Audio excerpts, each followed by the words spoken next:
일반 물리학 수강생 여러분 안녕하십니까? 네, 이번 수업에서는 강체의 회전 운동을 다뤄보도록 하겠습니다. 지금까지 다뤘던 물체의 운동은 이 물체의 크기가 중요하지 않은 또는 크기를 무시할 수 있는 이제 그런 경우만을 다뤄왔습니다. 근데 그렇지만 우리가 주변에서 보는 물체의 운동에서는 이 물체의 크기에 따라서 이 운동이 다른 양상으로 이제 보일 수 있죠. 그래서 일반적으로 이렇게 이 크기와 형태를 가지고 있는 물체들은 우리가 앞에서 정의했던 질점, 그러니까 이 입자로 생각했던 것보다 더 복잡한 운동이 이제 일어날 수 있습니다. 그래서 이 물체를 이제 그런 운동을 이해하려고 하면 어떻게 해야 되는가를 이제 다뤄보고 싶은데, 일단 그러면 이 물체를 조금 이제 나눠봐야 될 것 같습니다. 그래서 이 첫 번째로 이 물체가 외부에서 힘을 받았을 때, 그러니까 이 물체의 형태가 바뀌느냐 안 바뀌느냐, 그런 걸 기준으로 이제 일단 그 힘을 받아서 이 변형이 되지 않는 물체와 변형이 되는 물체로 이제 나누어 보겠습니다. 물론 우리가 맨 처음에 다뤘던 점립자라는 건 변형이랄 게 없죠. 그러니까 이제 변형이 되지 않는 물체에 넣었는데, 그 다음으로 우리가 이걸 확장한 개념이 뭐냐면 강체라는 것입니다. 그러니까 강체는 그러니까 형태를 이제 그대로 유지하는 물체를 얘기합니다. 그러니까 이거는 그 물체가 여러 부분들로 이제 구성이 되어 있다고 치면 그 부분들 사이에 이 상대적인 위치가 고정되어 있다 이런 뜻인데, 근데 이 강체 운동을 이제 살펴보면 두 가지로 나눠서 이 운동을 다뤄볼 수 있습니다. 첫 번째는 이 질량 중심의 운동을 보는 건데, 이 질량 중심의 운동은 이 점립자와 이제 같은 방법으로 다룰 수 있다. 그래서 그 운동을 보통 병진 운동이라고 부릅니다. 그 다음에 이 강체 운동은 그 질량 중심이 움직이는 거에 대해서 나머지 부분에 이 질량 중심에 대한 상대적인 운동, 보통 이게 이제 회전이라는 것으로 나타나게 됩니다. 그래서 회전 운동이라고 부르죠. 그래서 옆에 이렇게 우리가 만약에 그 꽃병을 공중에다 던진다면 그 꽃병이 이렇게 날아가죠. 근데 그 우리가 질량 중심을 쫓아가 보면 이 질량 중심은 이 점립자, 질점의 운동과 똑같이 이렇게 포물선을 그립니다. 그렇지만 이 꽃병이 크기와 형태가 있기 때문에 이렇게 가면서 이 회전을 할 수가 있죠. 이제 이런 것까지 이제 어떻게 다루느냐 하는 걸 이제 생각해 보려고 합니다.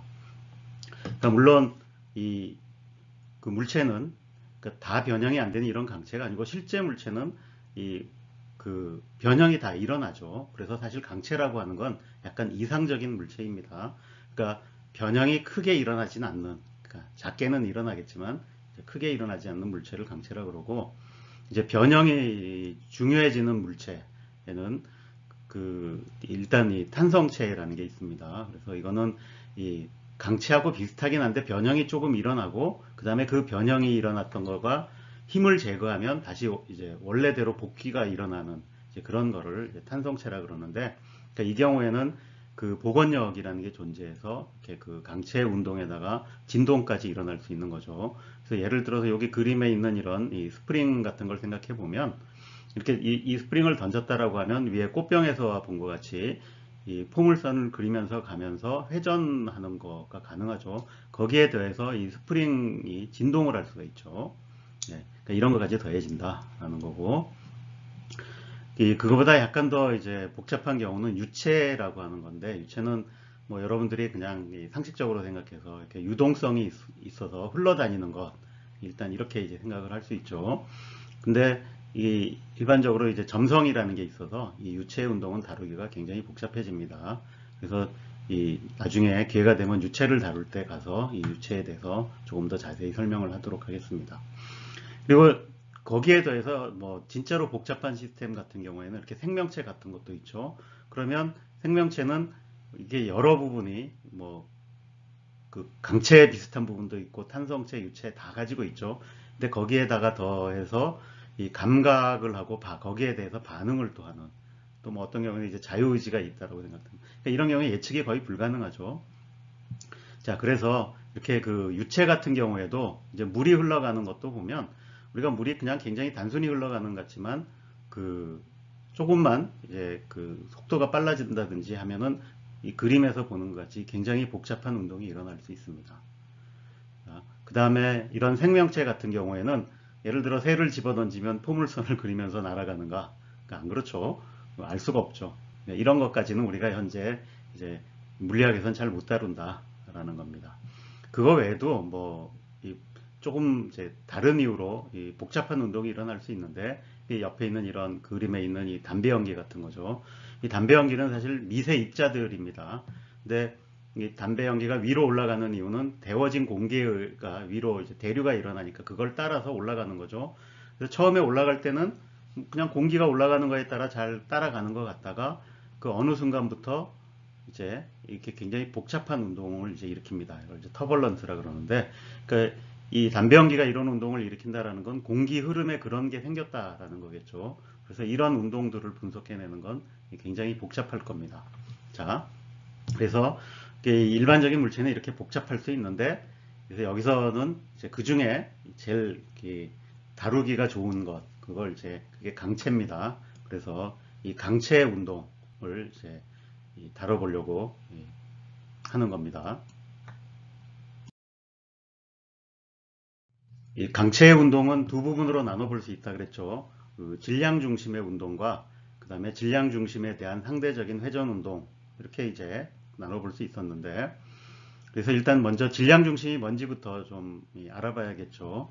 그래서 그 크기를 갖는 물체를 우리가 한번 생각해 보면 이 물체를 이렇게 점으로 취급할 수 있는 그런 특정한 점이 이제 존재한다라는 것입니다.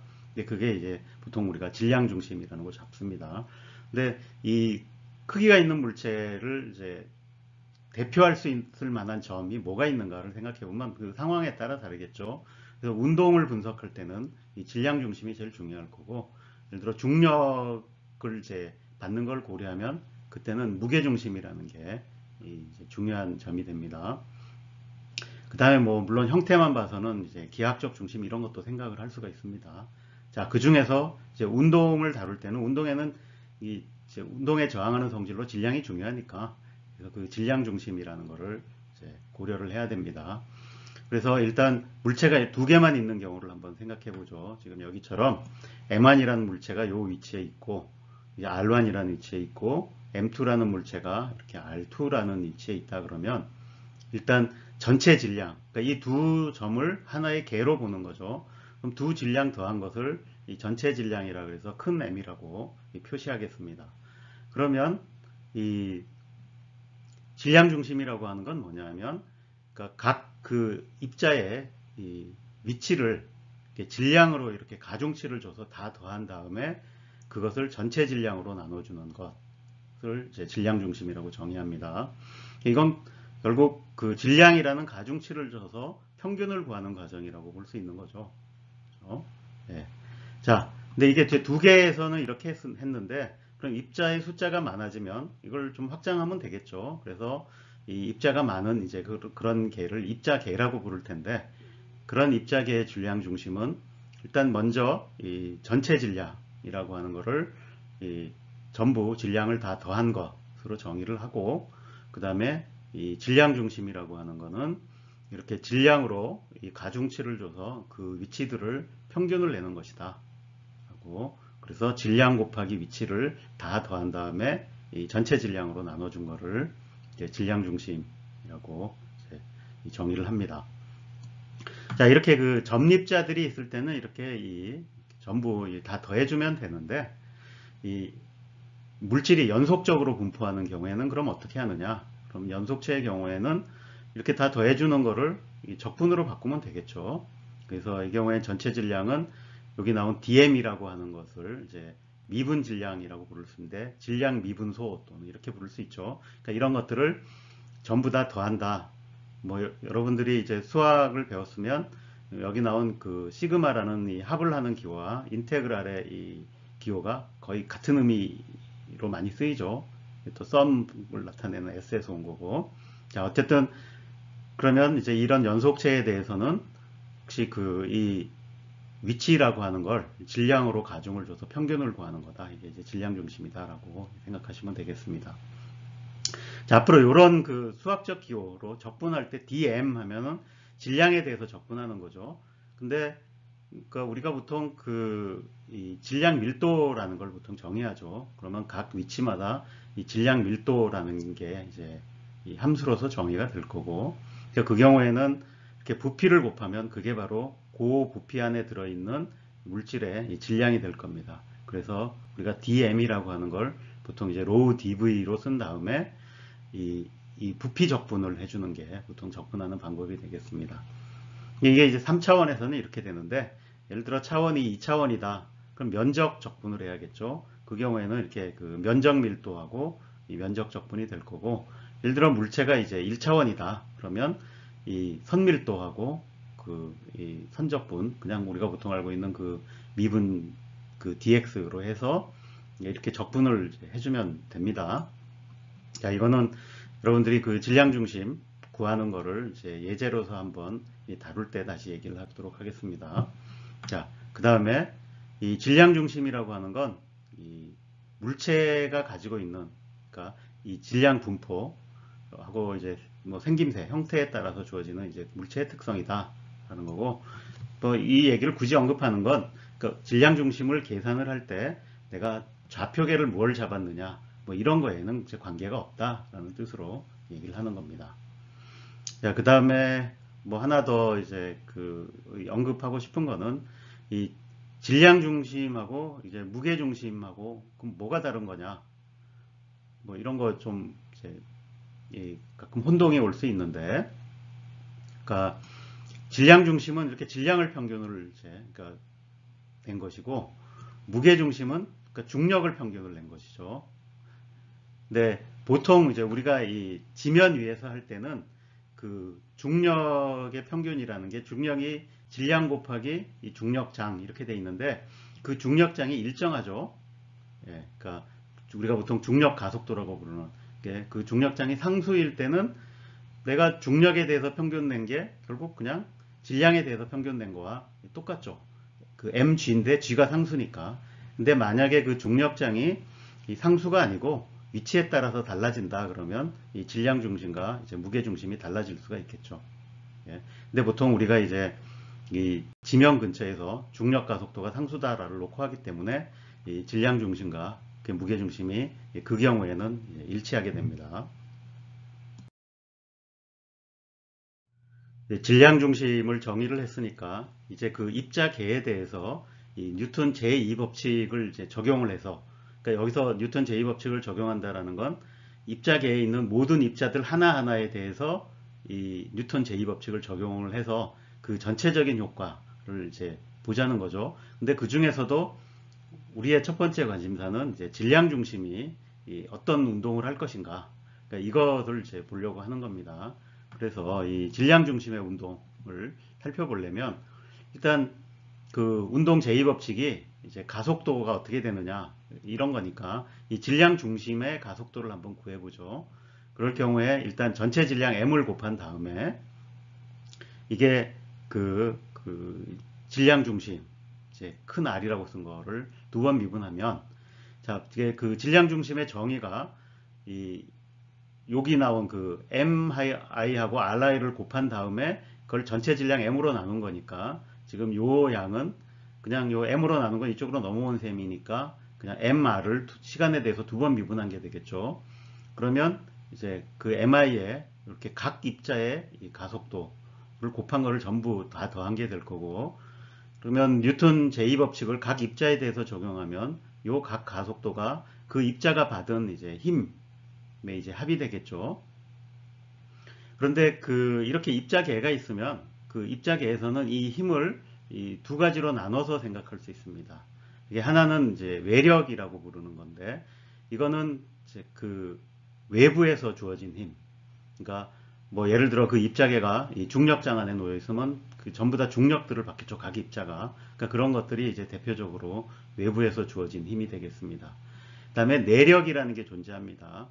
자, 여기 이제 EXT라고 쓴 건 이제 영어로 external이고, 이 INT라고 쓴 건 internal, 그러니까 내부적인 힘이란 얘기죠. 그래서 이 내력이라고 하는 건 그 계를 이루고 있는 물체들 사이에 작용하는 이제 이 힘이 되겠습니다. 그러니까 서로 작용을 하죠. 근데 자, 이거를 그 질량 중심의 운동을 볼 때는 이걸 전부 다 이렇게 합을 해줍니다. 그래서 이걸 다 합을 해주는데, 자, 그러면 일단 요 외력이라고 하는 건 뭐 어떻게 작용하는지 모르니까 이걸 전부 다 더해서 이렇게 이제 외력을 그걸 다 합친 것만큼이 작용할 건데, 근데 요 내력에 대해서는 자, 이거를 전부 다 이렇게 이 합을 구한다고 해봅시다. 그럼 i는 1에서 n까지 이제 fi 이게 이제 인터널 이런 게 될 텐데, 이 i라는 입자가 받는 그 그러니까 내력이라고 하는 게 그럼 그 안에서 주고받는 거니까, 예를 들어 i라는 입자와 j라는 입자 사이에 서로 힘을 주고받겠죠.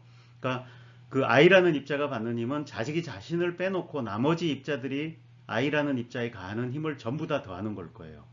그렇죠? 이렇게 이제 이 합이 될 텐데, 근데 내가 이거를 이제 수학적으로 보면 여기 ij가 있는데 ij에 대해서 모두 다 썸을 하는데 j가 i인 경우 다 빼놓고 하면 사실 이게 ij를 이제 바꿔도 이 합이 달라지지가 않죠. 그래서 내가 이 합을 이렇게 쓸 수 있어요.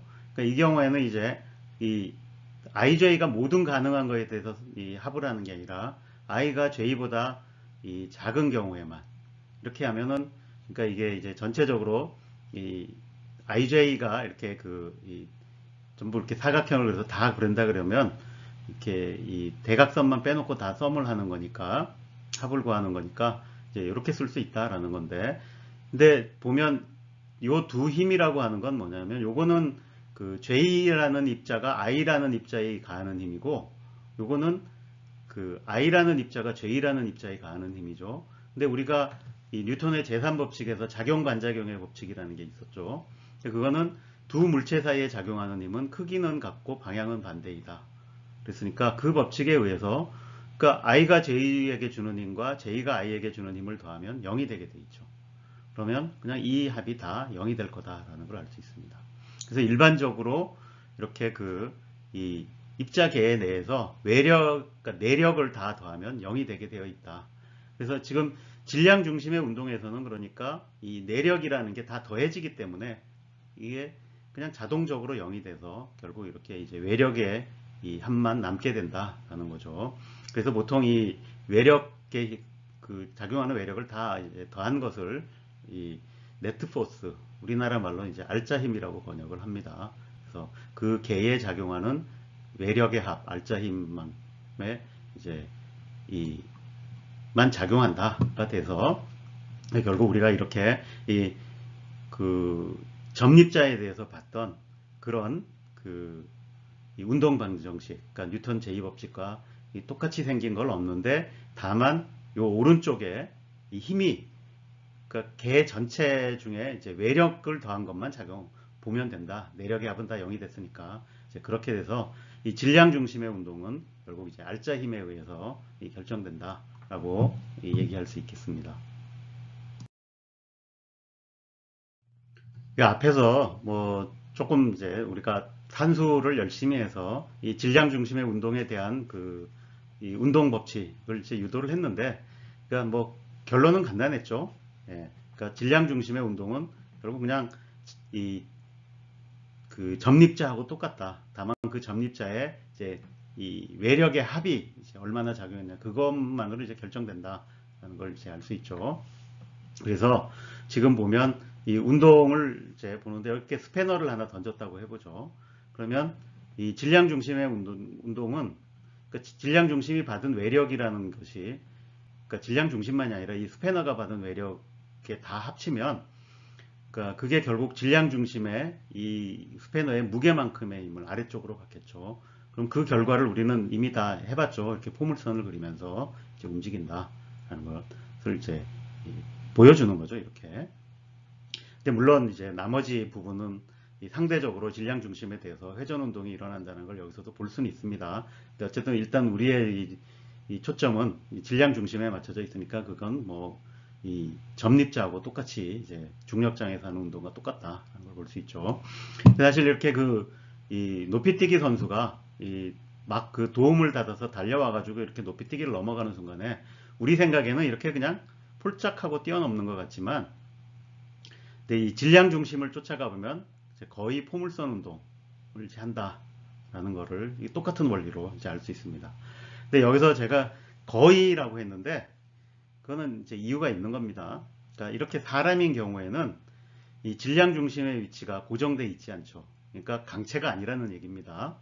그래서 사람의 모양을, 몸을 어떻게 형태를 잡느냐에 따라서 질량 중심이 바뀔 수 있어요. 그래서 그것 때문에 조금 복잡해지는 게 있지만 그냥 기본적으로는 크게 뭐 달라지진 않으니까 이제 이 포물선을 그리면서 이렇게 올라갔다 내려간다. 그래서 이렇게 디귿자로 돼 있는 건 아니다 라는 거죠. 예. 그러니까 이제 이 정도로 이제 질량 중심의 운동은 이제 어떻게 일어난다라는 걸 여러분들이 다 이해했을 거라고 생각을 합니다.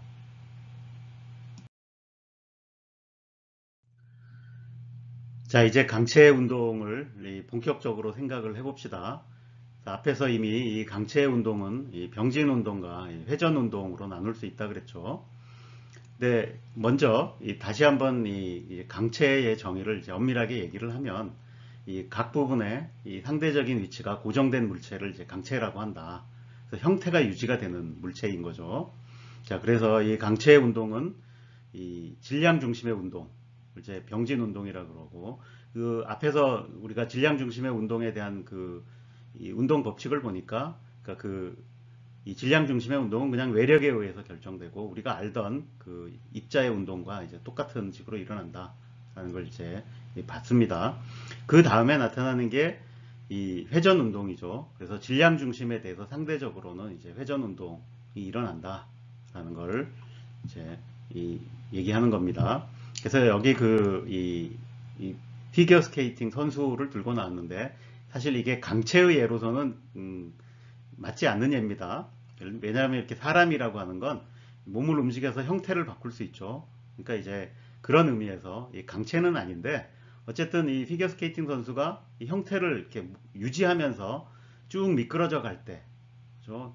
그 순간에는 강체라고 볼 수 있죠. 근데 이 경우에는 회전은 일어나지 않고 그냥 이 질량 중심만 쭉 이동하는 거죠. 이게 이제 병진 운동이 일어나고 있는 겁니다. 자, 그 다음에 이 피겨스케이팅 선수가 이제 도약을 해가지고 뛰어 올라서 이렇게 회전을 하는 경우, 그러니까 이 경우에도 내가 몸을 보통 이 경우에는 이제 팔을 움츠리거나 해서, 그러니까 그 경우에는 이제 강체가 아니지만 그 팔을 고정한 채로 돈다고 하면 이 경우에는 이제 질량 중심으로 이렇게 이제 회전 운동이 이제 일어나는 것이겠죠. 그렇게 해서 이제 이 강체 운동은 이 질량 중심이 움직여가는 병진 운동과 그 질량 중심에 대해서 상대적인 이제 회전 운동으로 나눠볼 수 있다. 이런 것입니다. 자, 뭐 이것을 조금 더 확인해 보는 의미에서 그 영상을 하나 준비해 왔습니다. 그래서 이 테니스 라켓을 던지는 영상인데 이 테니스 라켓의 운동을 통해서 이 강체의 이 병진 운동과 회전 운동을 다시 한번 그 구분해서 보면 좋겠습니다.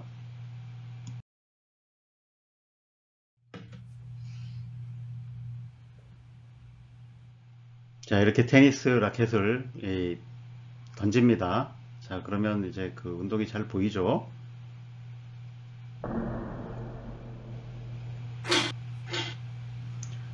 자, 그럼 요번에는 이 운동을 그 테니스 라켓의 끝에 초점을 맞춰서 보면 그 운동이 어떻게 일어나 보시죠?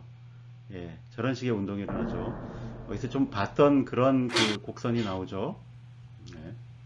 자, 이번에는 이 질량 중심의 운동을 보면 어떻게 움직이나 라는 거를 이제 보는 겁니다. 예, 질량 중심은 그 일정한 중력장에서 일어나는 포물선 운동을 하고 있죠.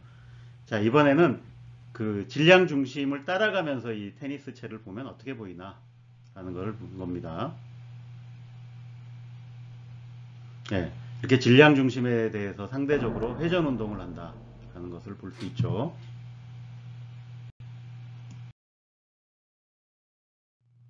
이 강체 회전 운동을 다루기 위해서 이제 회전 운동의 변수에 대해서 알아보겠습니다.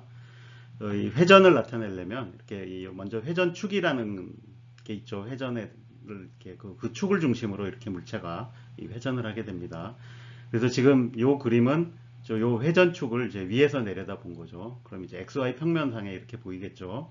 그러면 이 물체가 회전한다라는 건 이 Z축을, 회전축을 Z축으로 잡았으니까 이제 XY 평면에서 보면 이렇게 이제 원운동하는 것 같은, 그러니까 물체의 각 부분들이 다 원운동을 하는 거죠. 이렇게 전부 다 원운동하는 겁니다. 자, 그러면 이때는 어쨌든 내가 여기 그 물체의 한 축을 이렇게 잡아 놓으면 그 축이 바깥 물체에 이제 고정해 놨다고 해봅시다. 그럼 물체가 돌아가면 이 축이 돌아갈 거예요. 그러면 요 각도가 돌아가겠죠. 그래서 이 회전을 얼마나 했는가를 나타낼 때는 그러니까 이 각도로 이제 이 회전량을 나타내면 될 것 같습니다. 그래서 그거를 이제 각 위치라고 부르는 거죠. 그냥 각이죠. 그러니까 그럼 각이라고 하는 건 이제 보통 기준선이 있어야 되는데 그 기준선을 이제 대개는 이제 X축에서부터 잡아서 이 반시계 방향으로 이렇게 각도를 잡아갑니다. 자, 그래서 그 각도를 내가 보통 이제 세타라고 표기를 합니다. 예. 그 다음에 위치가 있었으면 비슷하게 변이라는 것도 있겠죠. 그러니까 각 변이는 각 위치가 얼마나 달라졌는가, 이 변화량을 얘기하는 겁니다. 자, 그 다음에 이 각을 이제 나타내는 방법이 우리가 잘 알고 있는 익숙한 거는 두 개가 있죠. 그러니까 하나는 보통 이제 이 도라고 부르는 건데, 이거는 이 직각을 90도로 이렇게 이제 보는 겁니다. 근데 그거 말고 수학을 하다 보면 더 편리한 이제 각도의 단위가 라디안이라는 단위가 있었죠. 근데 우리가 이제 미분과 적분을 하려면 이 라디안 단위를 이제 쓰는 게 좋겠다. 그렇기 때문에 이제 라디안 단위를 쓰는데, 뭐 이거는 여러분들이 다 알리라고 생각을 하지만 이제 다시 한번 설명해 주자면, 라디안 단위는 그러니까 반지름 분의 요 호의 길이, 이걸로 정의하는 거죠.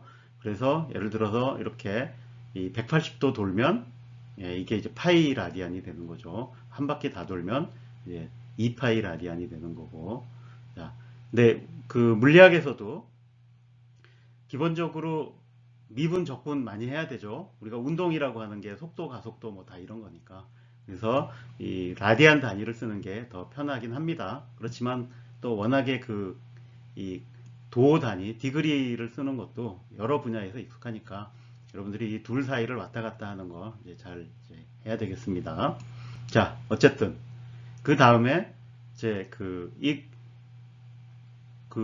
회전이 얼마나 빨리 일어나는가를 나타내 주는 것은, 그러면 이 각 위치를 시간에 대해서 미분한 양이 이제 그걸 나타내겠죠. 그러니까 앞에서 물체의 운동에 대해서 속도에 해당하는 거, 이제 그게 각속도가 되겠습니다. 그래서 보통 각속도는 이 오메가라는 이제 기호로 많이 씁니다. 그래서 오메가는 이제 d세타 dt다, 이렇게 보시면 되겠습니다.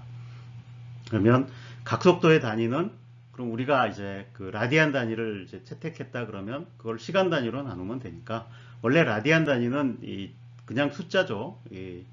차원이 없는 이제 양입니다. 이렇게 그럼 각속도는 이제 이 시간에 이제 마이너스 1승인 물리적 차원을 가지고 있죠. 그래서 라디안 퍼 세컨드가 이 표준 단위가 되는데, 근데 또 세상에 나가보면 이 단위 말고 또 많이 쓰는 단위가 있는데, 그게 이제 RPM이라는 단위입니다. 영어 어리 글자죠. 그래서 Revolutions per Minute예요. 여기서 Revolution은 혁명이 아니고 회전이라는 뜻입니다. 그래서 1분당 몇 회전 하느냐를 이제 보통 RPM이라고 부릅니다. 그래서 예를 들어서 1초에 한 바퀴 돌면 1분이면 60바퀴 돌겠죠. 그럼 이제 60 RPM 뭐 이렇게 됩니다. 또 여러분들 자동차 타시면 거기 계기판에 이 엔진의 회전 속도 이런 게 나오는데, 그 회전 각속도죠, 사실 이게. 거기에 보면 RPM 표시가 되어 있을 겁니다. 그래서 보통 이제 엔진들이 보통 2000에서 3000 RPM 왔다 갔다 합니다. 그러면 3000 RPM이면 어떻게 되는 거예요? 예, 1초에 50바퀴 돌아야 된다는 얘기죠. 예, 그 정도 돈다는 얘기입니다. 자, 그 다음에 각 속도가 또 변할 수 있죠.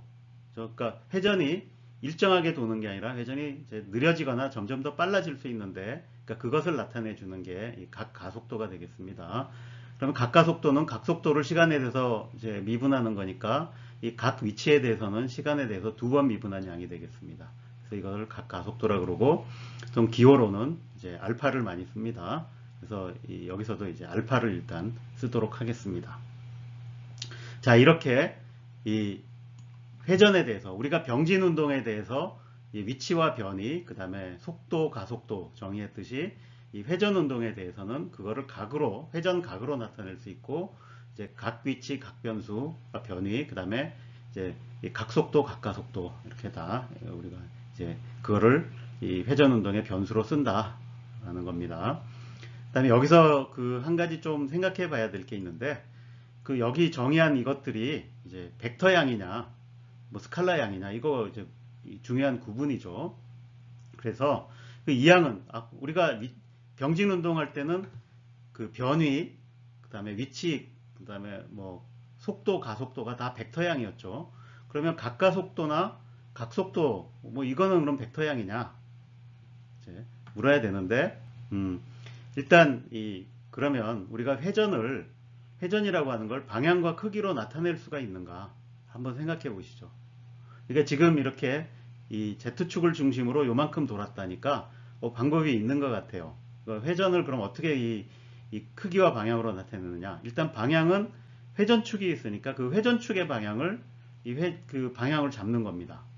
그 다음에 그럼 크기는 뭘로 잡느냐. 회전 각도로 잡아요. 그러면 예를 들어 지금 이 경우에 이 Z축을 중심으로 이만큼 돌았다라는 걸, 그럼 이걸 나타내는 회전은 Z축 방향으로 요 회전 각도의 크기에 해당하는 벡터로 나타내면 되겠다. 이렇게 생각하면 이 회전을 나타내는 양, 그러니까 각 변위나 각 위치가 벡터인 것 같죠. 예. 근데 실제로는 조금 왜 그런지 단번에 이해가 안 될 수도 있지만, 그 크기와 방향이 있음에도 불구하고 이렇게 그 유한한 회전은 벡터가 아닙니다. 왜 그러냐? 그러니까 이 벡터 양이라고 하는 거는 이 덧셈에 대해서 교환 법칙이 성립해야 되는데, 지금 우리가 회전을 이렇게 정해 놓으면 교환 법칙이 성립하지 않아요. 이게 자, 일단 같은 축에 대해서 돌리면 그 경우에는 교환 법칙이 성립합니다. 그러니까 예를 들어 같은 Z축에 대해서 30도를 돌리고 그 다음에 50도를 돌렸다 하는 거야. 그럼 그 다음에 50도를 먼저 돌리고 30도를 돌렸다. 그래봤자 다 똑같이 80도로 돌아간 거죠. 그 경우는 괜찮은데, 자, 이런 거 한번 해보세요. 여러분들이 이 책을 한 권 들고서 책을 돌리는데 이렇게 이 수평면에 책을 이렇게 놓고 있다고 해봐요. 그거를 내가 Z축에 대해서 돌리면 이렇게 돌아가겠죠. 예. Z축에 대해서 90도 돌린 다음에 그 다음에 이쪽 Y축에 대해서 90도 돌려보세요. 그렇게 해서 얻은 결과와 반대로 이번엔 Y축에 대해서 90도 먼저 돌린 다음에 Z축에 대해서 90도 돌려보세요. 예, 결과가 다르다라는 걸 알 수 있을 겁니다. 그래서 이렇게 유한한 회전은 벡터가 아니에요. 이게 덧셈의 교환 법칙이 성립이 안 돼서. 그러면 이제 앞으로 이런 회전량을 다룰 때 골치 아플 것 같은데, 여기서 이제 그 약간의 다행인 소식이 있는데, 그건 뭐냐면, 그러니까 각 위치나 각 변이는 벡터가 될 수 없는데, 그거를 시간에 대해서 미분한 양, 그러니까 이 무한히 작은 회전은 벡터가 됩니다. 그러니까 이거는 내가 굉장히 조금 돌린 거는 이 방향이 달라도 이제 그 순서에 관계없이 이제 된다라는 거고, 그러니까 그것 때문에 이 각속도나 각가속도는 이 벡터로 이제 취급할 수 있습니다.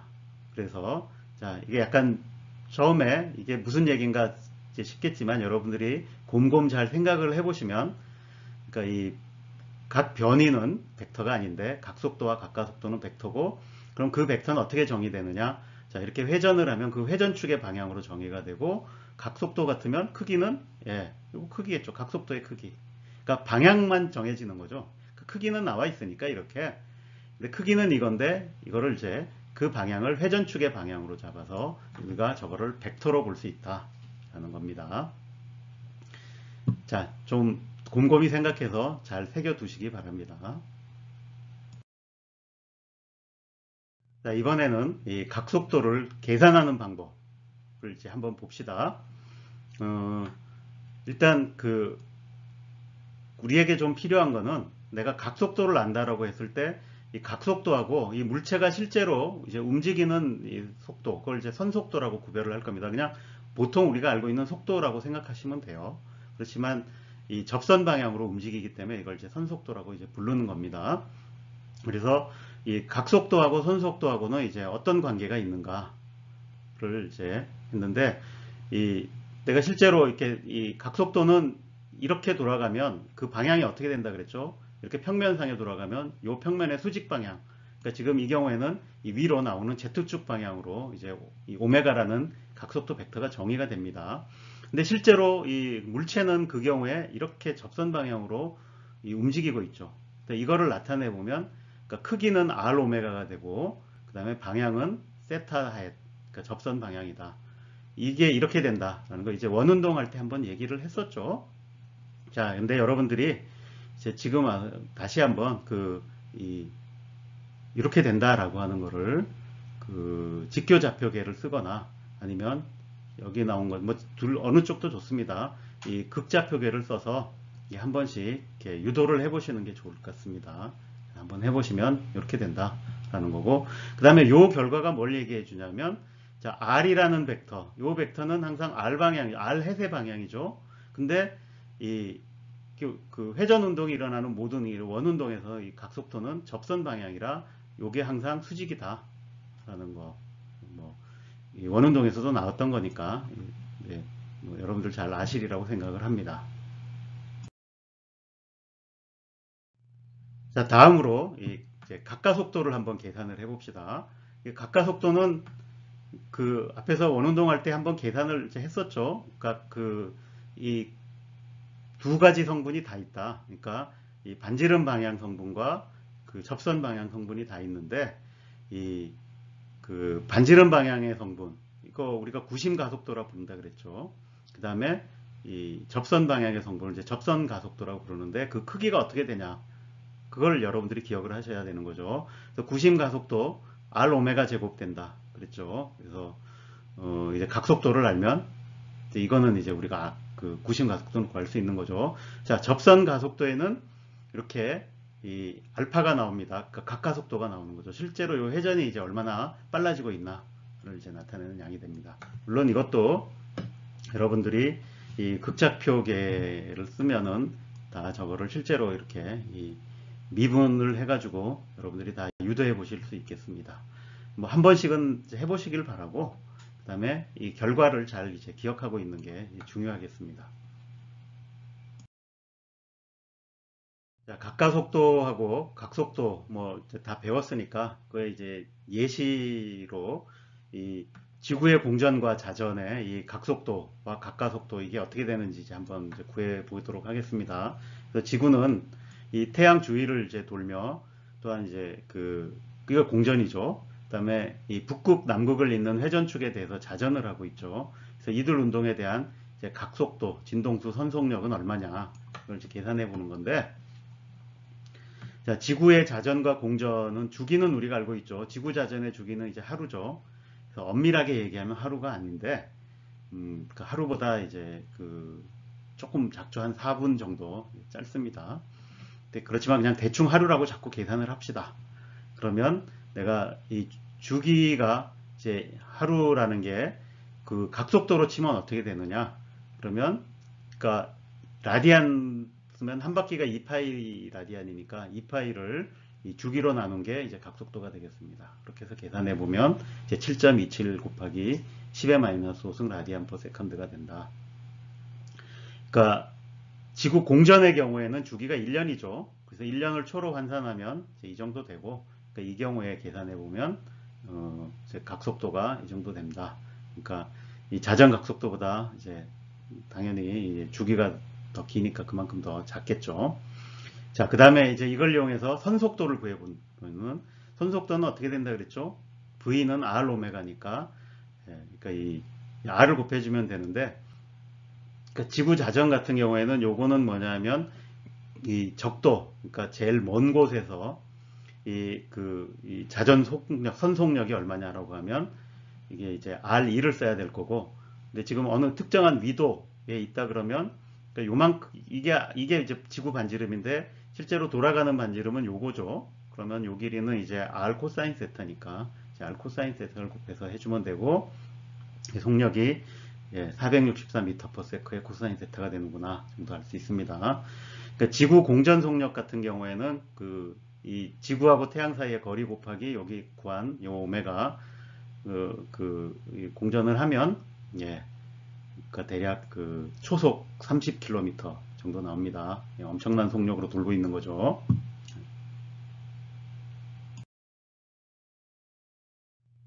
자, 이번에는 그 지구 자전에 의한 그 각가속도를 한번 이제 계산을 해보죠.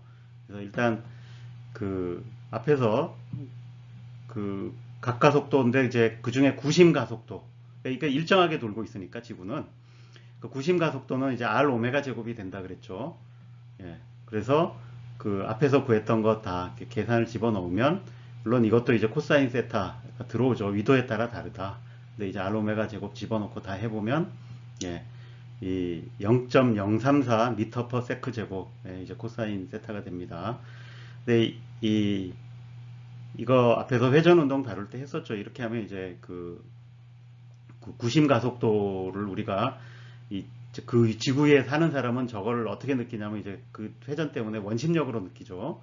근데 그 원심력을 우리가 중력과 구별을 못한다 그랬는데 그래서 이 크기하고 이 크기를 비교하는 게 이제 중요하죠. 해보면 뭐 이제 1%도 안 된다 그랬죠. 그래서 우리가 이제 느끼기에는 저 지구 자전의 효과는 별로 크지 않다. 뭐 이렇게 이제 얘기를 했었습니다. 자, 다음으로 좀 중요한 주제인데, 이렇게 회전을 하고 있으면 그 회전하는 그 각 부분, 그러니까 그 입자계를 이루고 있는, 강체를 이루고 있는 각 입자들은 회전, 원운동을 하고 있는 셈이죠. 예. 그러니까 그 원운동 하면 당연히 이제 그 원운동 구심력 작용해야 되는데, 그럼 그때 구심력은 뭐냐? 예, 그거는 강체를 붙잡아두는 이제 내력이 이제 들이 구심력으로 작용하게 되는 겁니다. 자, 어쨌든 그런 거는 나중에 이제 생각해 보기로 하고 이렇게 회전하면 그럼 어쨌든 그 각각의 입자들이 그 운동 에너지를 가지고 있겠죠. 그러니까 결국 그 회전하는 강체도 운동 에너지를 가지고 있어요. 근데 그 중에 이제 회전에 의한 운동 에너지 걸 회전 운동 에너지라고 부릅니다. 그래서 이 크기가 있는 강체 운동 같은 경우에는 운동 에너지도 그러니까 운동을 우리가 이 병진 운동과 회전 운동으로 나눴지 않습니까? 그래서 이 나중에 보면 이 운동 에너지도 병진 운동 에너지와 회전 운동 에너지로 딱 나눠서 쓸 수가 있습니다. 자, 일단 그래서 병진 운동은 이제 놔두고 이 회전하는 경우에 그 운동 에너지가 어떻게 되겠나? 를 보면 우리가 앞에서 이제 그 각변이 각속도, 각가속도 다 이렇게 정의를 했죠. 근데 이거를 운동 에너지라고 하는 건 일단 2분의 1 mv 제곱을 적용하니까 이 선속도를 알아야 되죠. 그럼 이거를 다 이 선속도, 선가속도 뭐 이런 거 다 알아야 됩니다. 근데 이게 이제 다 해봤죠. 그래서 이 선변이는 r 세타가 되고 이 선속도는 이제 v는 r 오메가, 그 다음에 가속도는 둘로 나눴죠. 접선 가속도와 구심 가속도. 그래서 접선 가속도는 r 알파, 이게 이제 각가속도고 구심 가속도는 이제 r 오메가 제곱 이렇게 됩니다. 자, 근데 운동 에너지는 이 순전히 이 속력의 문제죠. 그래서 2분의 1 mv 제곱이 되니까 그 mv 제곱을 가져오면 이제 2분의 1 m r 제곱 오메가 제곱 이렇게 이제 주어질 겁니다. 자, 이 강체는 이제 그 수많은 점입자로 이루어져 있죠. 그래서 각각의 점입자가 가지고 있는 운동 에너지를 다 더하면 될 겁니다. 자, 더해 봅시다. 자, 그러면 하나하나가 가지고 있는 게 2분의 1 mi의 ri 제곱의 오메가 제곱이니까 이걸 다 더해요. 이게 더하는데 전체가 똑같은 각속도로 돌아가고 있죠. 왜냐면 이건 강체니까. 강체는 같이 돌아가야죠. 그럼 요게 상수니까 이 오메가 제곱이 빠져나가겠죠.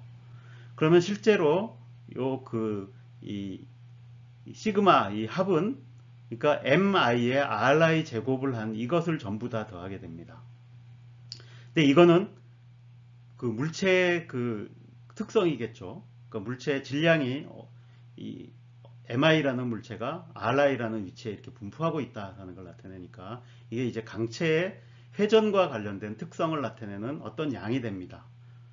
근데 뒤에 보시면 회전 운동에 대해서 이 병진 운동에 대해서 질량이 하는 역할을 요 양이 회전 운동에 대해서 하게 됩니다. 그래서 그 양을 우리가 관성 모멘트, 또 모멘트 오브 이너셔 또는 뭐 줄여서 그냥 이너셔라고 이제 얘기를 합니다. 그래서 그 정확한 명칭은 이제 모멘트 오브 이너셔여서 보통 이 양을 나타낼 때 이 I라는 기호를 많이 씁니다. 이게 사실 조금 이상하긴 하죠. 관성인데 뭐 어쨌든 그냥 받아들이고 갑시다. 그래서 관성 모멘트를 보통 이제 I라고 씁니다. 그러면 내가 이 회전 운동 에너지를 이제 2분의 1 I 오메가 제곱이라고 이렇게 쓸 수 있겠습니다. 그리고 요 I는 요 양이다 라는 거죠. 자, 회전 운동에 대해서는 그 관성 모멘트라는 이 양이 질량과 같은 역할을 이제 할 거라고 했죠. 그래서 일단 그 우리가 그 물체, 강체의 회전 운동을 이제 다루려면 이 관성 모멘트가 크기가 얼마나 되는가를 알아야 됩니다. 근데 그거는 이 앞에 질량만 나와 있는 게 아니라 그 질량이 RI 제곱 이렇게 나오니까 이게 이제 물체의 형태에 따라 달라지는 거죠. 그래서 요 양을 이제 계산을 하는데 뭐 그 입자들로 이루어진 게는 이렇게 다 더해주면 되는데 이렇게 연속적인 이제 질량의 분포가 있을 때는 어떻게 하느냐? 당연히 적분을 해야겠죠. 그럼 요게 이제 이걸 DM이라고 보고 그 DM이 로우 DV로 되어 있죠. 그래서 내가 R 제곱을 DM으로 적분하면 된다. 그럼 부피 적분을 하는 거죠. 로우 DV로 이렇게 계산을 하면 됩니다. 이게 만약에 그 로우가 일정한 이제 그러니까 질량 밀도가 일정하다 그러면 이게 상수가 돼서 밖으로 나가겠죠. 그러면 이렇게 이제 간단하게 계산이 될 겁니다. 조금 더 쉽게. 일반적으로 이런 경우를 이제 많이 할 거예요. 근데 어쨌든 전체 질량은 그냥 로우 DV 하면 되는 거고 내가 회전에 관련된 관성 모멘트 계산할 때는 로우 DV 앞에 R 제곱을 곱하는데 그 R 제곱이 여기 보면 직각 표시가 있죠. 예, 이 직각 표시가 왜 있는 거겠어요? 그러니까 이게 원점으로부터의 거리가 아니다. 그러니까 회전 축으로부터의 거리다. 라는 걸 나타내는 양입니다. 그래서 여러분 요거 계산할 때 여기 그죠? 여기 직각 표시가 있죠. 그래서 회전 축으로부터 거리다라는 것을 명심을 해야 되겠습니다. 그래서 지금 여기 이제 예를 들어놨는데 몇 가지 여러분들이 이 예를 이 중에 몇 가지는 알아야 됩니다. 그래서 이게 가장 흔하게 나오는 게 이런 원기둥이죠. 그래서 원기둥을 이렇게 이 중심을 지나는 축에 대해서 이렇게 회전을 시킬 경우에 이 관성 모멘트가 어떻게 되나? 그러니까 2분의 1 mr 제곱이 됩니다. 그러니까 요 질량이 m이고 요 원통의 반지름이 r이다 그러면 2분의 1 mr 제곱이 되고 이렇게 속을 파냈을 경우에는 어떻게 되냐? 그럼 2분의 1 m r1 제곱 더하기 r2 제곱이 된다. 이렇게 됩니다. 이게 나중에 기회가 되면 한번 구해봐야 되고. 근데 요 얘도 중요한데 똑같은 이 원통을 요 축에 대해서 돌릴 때하고 요 축에 대해서 돌릴 때 회전 간성이 달라진다라는 겁니다. 그러니까 지금 여기서도 그 정의에서 알 수 있죠. 이게 회전 축으로부터 거리니까 같은 물체에 대해서도 회전 축을 어느 방향으로 잡느냐에 따라서 이 관성 모멘트가 달라진다라는 겁니다. 지금 이 경우에는 해보니까 이렇게 돌리면 4분의 1 mr 제곱 더하기 12분의 1 mh 제곱. 자, 이렇게 돌리다 보니까 요 h도 영향이 있다라는 걸 볼 수 있죠. 그래서 그 여러분들이 이거에 익숙해지기 위해서 일단 회전 관성 몇 개는 진지하게 이 계산을 한번 해볼 필요가 있습니다. 그래서 지금 여기에 그래서 구체적인 계산하는 방법을 이제 제시를 해놨는데 지금 이렇게 여기 보면 속이 빈 원통 같은 경우에 이제 그 어떻게 계산하나 이런 거 계산하려면 여러분들이 저거 어디에 쓰나 그 잊어버리고 있었던 이 원통 좌표계 이런 걸 쓰는 게 이제 편리하다라는 걸 이제 깨닫게 될 겁니다. 예, 지금 여기도 보면 이 원통 좌표계를 써서 계산을 하고 있어요. 그래서 이 전체 질량도 구하고 이제 이 관성 모멘트도 구하고 이렇게 해보면 이제 이 결과를 얻을 수 있습니다. 뭐 자세한 과정은 이제 여러분들에게 직접 해보시라고 설명하지는 않겠습니다. 자, 그 다음에 이렇게 이제 이렇게 속이 찬 이렇게 균일한 이제 구에 대해서도 이제 그 관성 모멘트를 이제 구해 보면 이 경우에는 그럼 이렇게 생길 경우에는 좌표계를 그 구면 좌표계를 쓰는 게 제일 편합니다. 그래서 이 경우에는 구면 좌표계를 써서 이렇게 계산을 해보면 이 관성 모멘트가 5분의 2 mr 제곱이 된다. 라는 것을 이제 아실 수 있을 겁니다.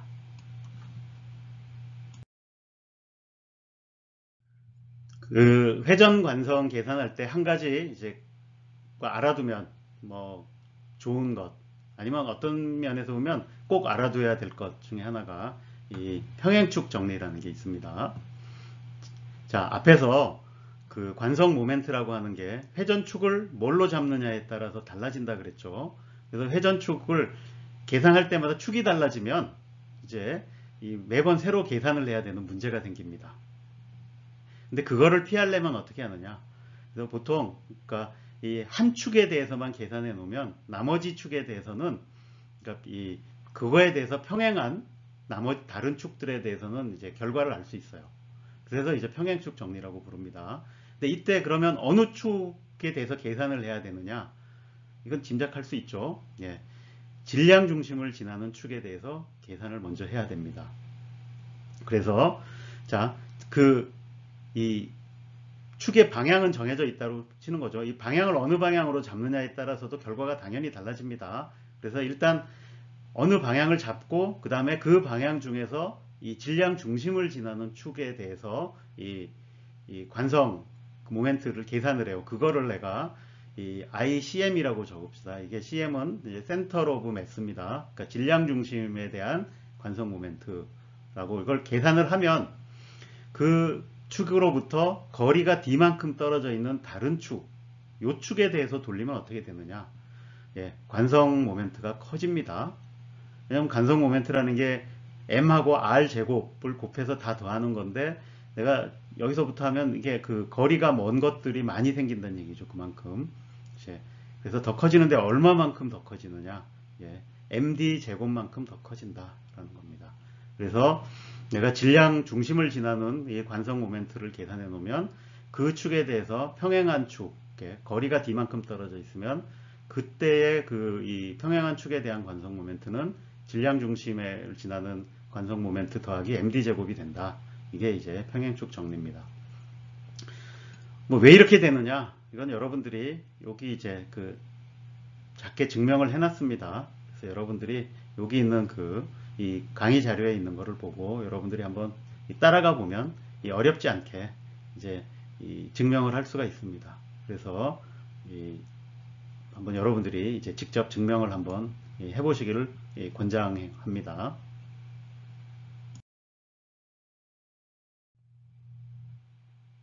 이제 회전 운동 에너지에 대해서 자, 2분의 1 I 오메가 제곱 가장 중요한 이 공식을 얻었고 그 다음에 그 I라고 하는 것이 이 관성 모멘트고 그 관성 모멘트를 이 물체가 주어져 있고 그 다음에 회전축이 결정되면 이제 어떻게 계산한다 라는 것까지 이제 했습니다. 그래서 그것을 익힐 겸 이제 예제를 이제 좀 다뤄보도록 하겠습니다. 자, 그래서 이 회전하는 이제 4개의 물체가 이렇게 있는데 지금 이 평면상에 다 놓여 있어요. 그래서 이 큰 M이 X축을 따라서 A라는 거리만큼 이게 중심에서 이렇게 배치해 있고 그 다음에 Y축을 따라서 이렇게 스몰 m이라는 물체가 B라는 거리만큼 이렇게 떨어져 있다고 해봅시다. 자, 이거를 회전을 시키는데 자, 첫 번째, 그러니까 Y축을 중심으로 각속력 오메가로 회전할 때 이 축에 대한 개의 관성 모멘트와 회전 운동 에너지를 구해라. 그랬으니까 그러면 이 축에 대해서 돌리는 거죠. 그럼 이 축을 기준으로 생각해야 됩니다. 그래서 관성 모멘트 자체가 그러니까 이 축에 따라 달라진다 그랬죠. 자, 지금 이 축에 대해서 그러면 내가 mr 제곱을 다 더하는데 지금 요런 것들은 r이 0이죠. 그래서 요거 두 개는 기여를 안 할 겁니다. 요 두 개만 기여를 하겠죠. 그럼 요게 질량은 m이고 그 r은 a만큼 떨어져 있으니까 요 하나가 ma 제곱만큼 기여를 할 거예요. 그러니까 이제 ma 제곱. 요 반대편도 똑같아서 ma 제곱. 그래서 이 관성 모멘트는 2ma 제곱이 될 겁니다. 자, 회전 운동 에너지는 그러면 2분의 1 i가 2ma 제곱이고 오메가 제곱이 되는 거죠. 그래서 이제 요 양이 나오게 됩니다. 자, 요번에는 근데 돌리는 축을 이 Z축, 그러니까 지금 요 평면에 수직으로 나오는 방향. 그래서 요걸 이제 위에서 내려다 보면 요걸 요렇게 돌리면 어떻게 되느냐. 그럼 이 경우에 이제 관성 모멘트 다시 계산해야죠. 그럼 요 중심으로 요 네 개를 다 더야겠죠. 그죠? 이거는 이제 MA 제곱 두 개, 스몰 m B 제곱 두 개 해서 다 더하면 2MA 제곱 더하기 2MB 제곱이 될 거고, 회전 운동 에너지는 역시 마찬가지로 2분의 1 I 오메가 제곱해서 이렇게 계산하면 되겠습니다. 자, 이번에는 균일한 이제 강철 막대, 그러니까 길이가 L이고 요 두께는 이제 무시할 수 있다고 해보죠. 그래서 1차원이라고 보는 이런 막대가 있는데, 그러니까 이 막대의 이 질량 중심을 지나는 요 축에 대한 그 관성 모멘트를 이제 구해봐라 라는 겁니다. 자, 이러고 뭐 앞에서 이제 이미 원통 같은 경우 어떻게 되는가라는 걸 이제 답을 봤는데, 여러분들이 구체적으로 한번 이제 적분을 직접 해보는 게 필요할 것 같아서 지금 이제 더 쉬운 1차원 예를 들고 온 겁니다. 그래서 지금 1차원인 경우엔 이제 이 미분 질량 DM이라고 하는 게 이 람다 dx로 쓸 수 있죠. 여기서 람다라고 하는 건 이제 선밀도죠. 선질량 밀도. 그럼 선밀도니까 이 전체 질량 m을 L로 나눈 게 선밀도가 되겠죠. 그 다음에 그 선밀도 곱하기 길이가 질량이 될 테니까 그 길이는 dx 프라임이라고 하면 이제 dx 프라임을 곱해서 이렇게 dm이 주어질 겁니다. 자, 그럼 관성 모멘트는 이 r 제곱을 dm에 대해서 적분하는 거라 그랬죠. 이렇게 적분을 하면, 자, dm을 내가 요걸로 가져와서 이렇게 쓰면 L분의 m dx 프라임이고, 여기 지금 요 경우에는 r 제곱이 뭐냐면 요 축으로부터 거리니까 이제 x 프라임 제곱이 되겠죠. 이거를 적분을 하는데 여기서부터 여기까지 하는 거죠. 그래서 마이너스 2분의 L에서 2분의 L까지 이 적분을 하면, 뭐 이 적분 x 제곱 dx니까 3분의 x 3승 나올 거고, 이제 마이너스 2분의 L에서 2분의 1까지 넣으면 8분의 L 제곱 곱하기 2가 될 테니까 4분의 1 나올 거고, 3이 있으니까 이제 12분의 1 ml 제곱이 될 거다. 자, 관성 모멘트는 질량 곱하기 거리 제곱, 항상 이렇게 나와야 됩니다. 근데 요 앞에 계수가 얼마냐? 지금 이 경우에는 이제 12분의 1이다 라는 거를 이제 계산을 통해서 본 겁니다. 자, 뭐 문제는 요건데, 뭐 여기서 조금 우리가 더 이제 생각을 해봅시다. 지금 요거는 이 질량 중심을 지나는 축에 대한 관성 모멘트였죠.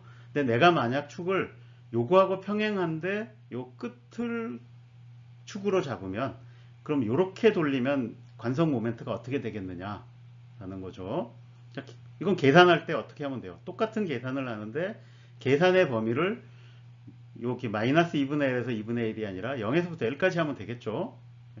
그래서 0에서부터 L까지 이렇게 해주면 이 경우에는 3분의 1 ml 제곱이 됩니다. 그렇죠? 이거보다 더 커졌죠. 이렇게 돌리는 것보다는 여기를 잡고 돌리면 이게 먼 거리에 있는 r 제곱이 큰 것들이 많으니까 관성 모멘트가 늘어난다. 이게 더 커진다라는 걸 알 수 있죠. 자, 그리고 여기서 우리가 앞에서 평행축 정리 배웠죠. 평행축 정리가 뭐였냐면, 이렇게 질량 중심을 지나는 축에 대해서 내가 관성 모멘트를 알면 그 축과 날아난 다른 축에 대한 거 계산할 수 있다 그랬죠. 지금 이 경우에는 여기 지금 계산해 놓은 게 12분의 1 ml 제곱인데, 거기서 요만큼 거리가 떨어진 요 축인데 그 거리가 2분의 L이죠. 그러면 평행축 정리를 쓰면, 자, 이 질량 중심 거에다가 이 m d 제곱, 그러니까 2분의 1 제곱을 이제 해주면, 그래서 12분의 ml 제곱에 4분의 1 ml 제곱이 돼서 3분의 1 ml 제곱이 되죠. 자, 이렇게 이 평행축 정리를 이제 확인해 볼 수 있습니다.